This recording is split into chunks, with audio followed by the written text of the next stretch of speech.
I want to talk about some of the ways that House of X, in my mind, is kind of like a sequel to New X Men by Morrison. So, um, a lot of the things, and hilariously enough, seem to be ideas that were planted by Morrison long term that are still affecting, have been affecting this whole time. Um, but there are just seeds that he planted, and in seeds, and in this story, they seem to not only like they seem to level up. They're not continued. They're leveled up. Like Hickman just exponentially like uses them.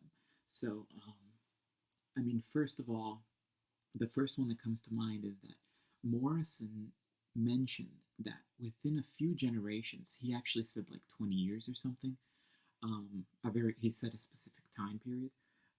Humans were going to become um, the minority to mutants.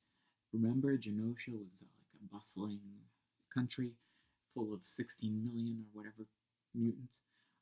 So that was an idea that he planted, and we see it crop up here again in the future. It's inevitable that um, humans know they're going to be extinct in this many generations. That was a breakthrough that the scientists have discovered. It's proven they will be extinct.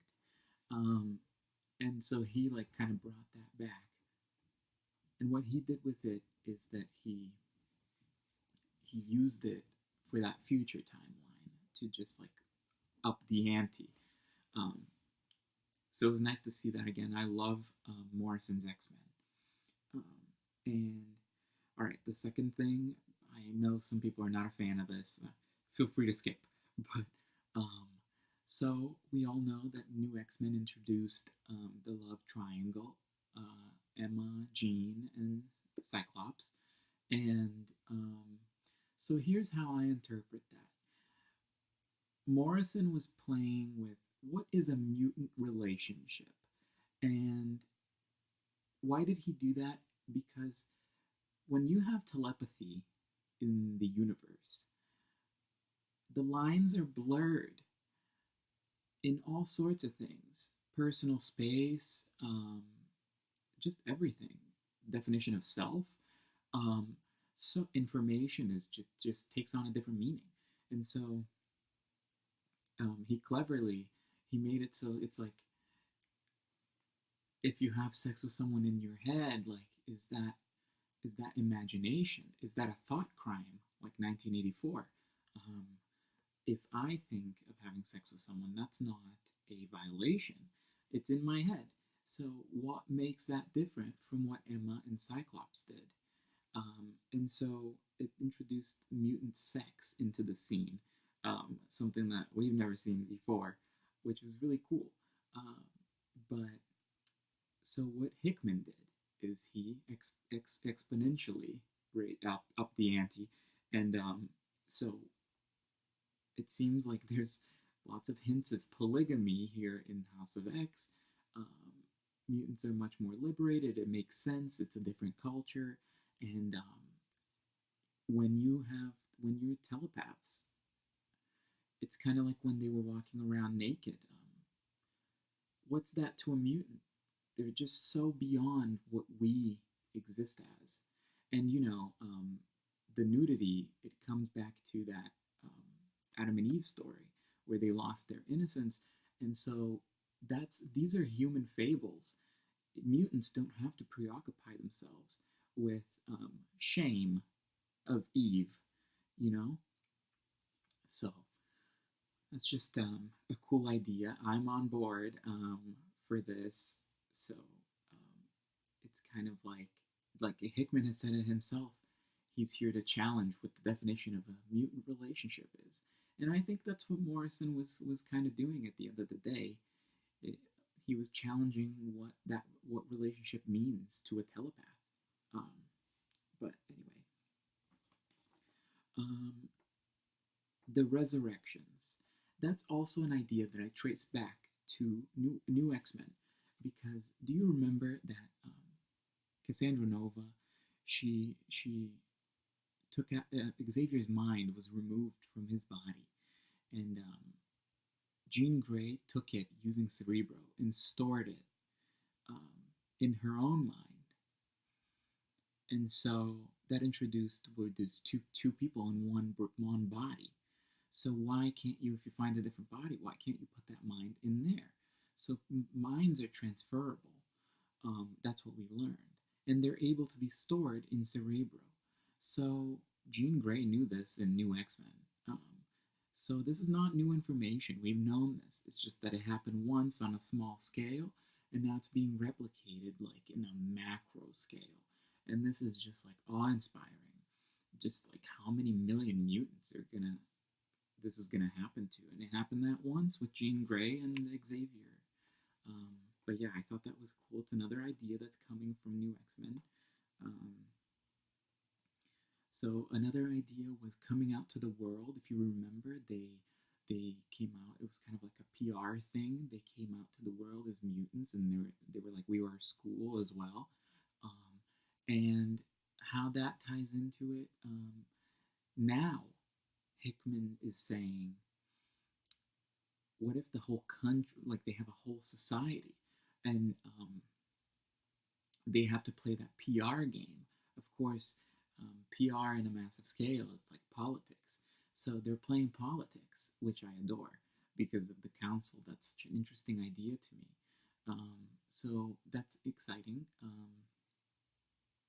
It's another idea that's coming back. In the world stage, how do the X-Men play that game, that PR game? They have to please everyone. And that's what Xavier is doing, handing out the drugs. And, speaking of the drugs, obviously we remember Kick from New X-Men. That was a drug that boosted the mutant systems, and now we have a drug that boosts the human systems. So we flip that idea on its head. But I was thinking, I read on Reddit, somebody said that, what if Xavier's drug that he's giving the humans isn't? I thought it was just something to appease them and leverage when you have, so that Krakoa is safe, make them dependent on your drug. But a page out of the British Empire, right? Just like the Hellfire Trading Company, another page taken from history. So if you don't know, like the British Empire used opium to control their colonies. And Xavier is planning on colonizing and has colonized the moon already, if not other things.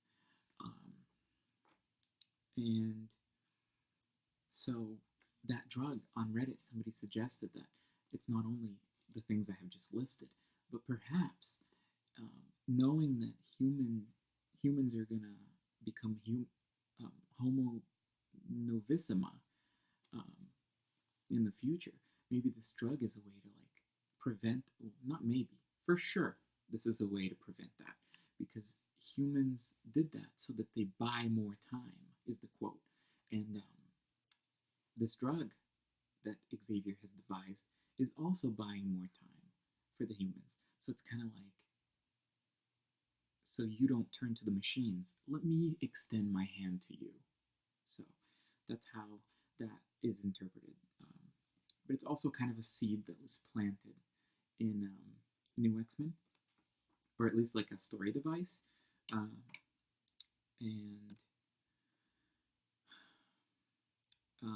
this is kind of just like a parallel, but this story kind of ended, and in the future I predict will end with like that solar station attack. And let's not forget that that's how New X-Men ended, is with that solar station as well, the space station. Another parallel is that New X-Men started with the Mother Mold, I think is where Cassandra Nova introduced herself. And then here we see, oh wait, that was Master Mold. Now we see Mother Mold, so that's another parallel. Um, and Mother Mold, Mother Mold is interesting to me. It introduces another idea that is from, well, all of X-Men mythos, but it really ramped up in Morrison's X-Men, and that's children. Obviously, he made it a school, and we had that school, and now we have a society. So it's kind of like we had a community of hundreds of people, and now we have a community of hundreds of thousands of people. So that's kind of like the evolution of that idea, and how the dynamics and how a species would deal with that, or how that culture is going to be developing. Um, but and that's something that Morrison played with. Like that was that school culture. You know, there were the rebels, and it all turned to shit eventually. Um, but children, that's a big theme in House of X. Um, and it was for a while because of Morrison. He introduced all those kids, the next generation, training them, raising them. Like, how do you treat them? Do you make them um, soldiers? Are they expendable? And that revealed a lot about Cyclops and Xavier at the time. And Xavier, I mean, this is Whedon, but remember Danger in Astonishing X-Men? She was the child of Xavier. And look how he treated her. And and that was in that story, like she called him her father. And that's what Hickman is saying, is that the X-Men are the children of Xavier. And this is said in this last issue and throughout House of X. And it is a theme.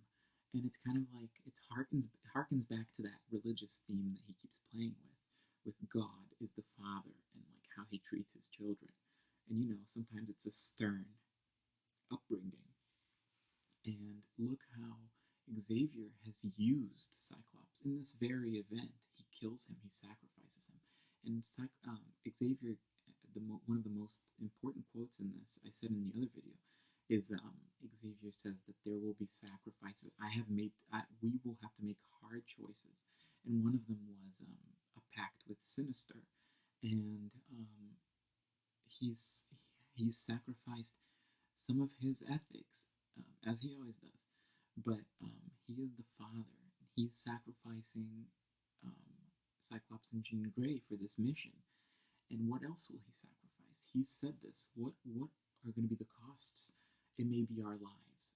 Foreshadowing, I said from the first video, I think Xavier or Magneto will die in this event.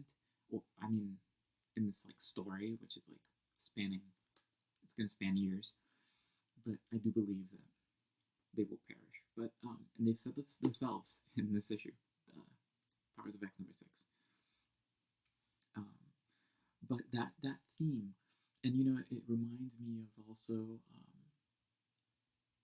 X-Force, how Cyclops used to use people just to kill, and so this theme has been ingrained, and now Hickman is just making it more prominent because he's layering it, and he has Mother Mold speak it, and Mother Mold compares it to Olympus, I think. You were gods, and you had us, and you made us, and we are your children, but we don't like what we see, and we will usurp you, and we'll overthrow you. And so Mother Mold in that analogy is the child of humanity, whereas the X-Men are the children of Xavier. And also played with is the fact that mutants are the children of humans, literally, and their successors. And how do we treat our children, I think, is the big point that is being driven home here. And it is a seed that I think came to prominence in the school days of the Morrison era, with the new X-Men and the young X-Men, and where that bus, they all died, and it's a story that Emma Frost has had to deal with for a very long time. Is the way I treat these children, is that on me? Is that a reflection on me? And and that's what Hickman's playing with. And thankfully, he's using Emma Frost for that for the children, um, which is great because it's been a major theme for a long time, especially for her. Um, but the other thing is the mutant culture. Boy, am I happy to see this come back, and this is like coming back with a vengeance. It was a storyline that has been dropped largely since the days of District X and New X-Men, and we remember Jumbo Carnation, who's been hinted at in House of X. Um, there was mutant fashion, there was mutant culture, mutant everything, and now that was a Morrison idea that has been expanded from that small school or small culture to now its own country, its own nation, its own history, and that's so cool. Um, we're going to explore mutant religion, mutant sex, mutant everything, and I just picture Morrison very proud somewhere that his ideas are evolving in such an exponential manner. Um, but that's very exciting. So, um, another little parallel is that we're seeing that they've drawn the line in the sand. No more villains. All mutants are in, and I mean, this isn't really. I'm kind of grasping at straws for this one, but you know, who is the most famous villain to join the X-Men? And that was Emma Frost, notoriously still a gray area in the X-Men. And that was a Morrison idea. He said, I'm going to take this person, she's interesting, she has these morals, it's gonna clash, and I think that's what Hickman's going to go for. Again, can lightning strike twice? Emma was a big hit, and so I think that he's playing with that as well, Hickman here.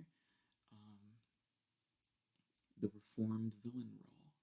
So these are all, it seems like it's almost formulaic how much of House of X has been new X-Men.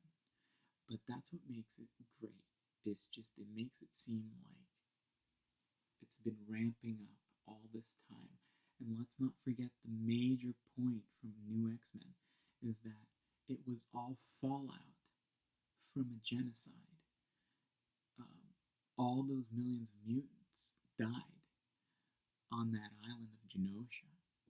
And that has, to 2019, that has been what all the stories were about. Decimation, and building up from that again. And now we see that coming to its fulcrum, coming to a head because Xavier's using that momentum from decimation and saying, no more. We're going to do a complete 180 because since the massacre, nothing has worked. So really, New X-Men just from there on, from this for this very fact, is tied inextricably to House of X. They're kind of like the pull and push. It was the genocide in New X-Men and then House of X. They're almost like a cause and effect. I rest my case. I think I've given enough evidence. Hopefully I mentioned everything. But those are all the things that I can think of in common between New X-Men and House of X. Glorious stories. My favorite era for the X-Men, revisited. Hickman and Morrison in unison. Alright. Thank you.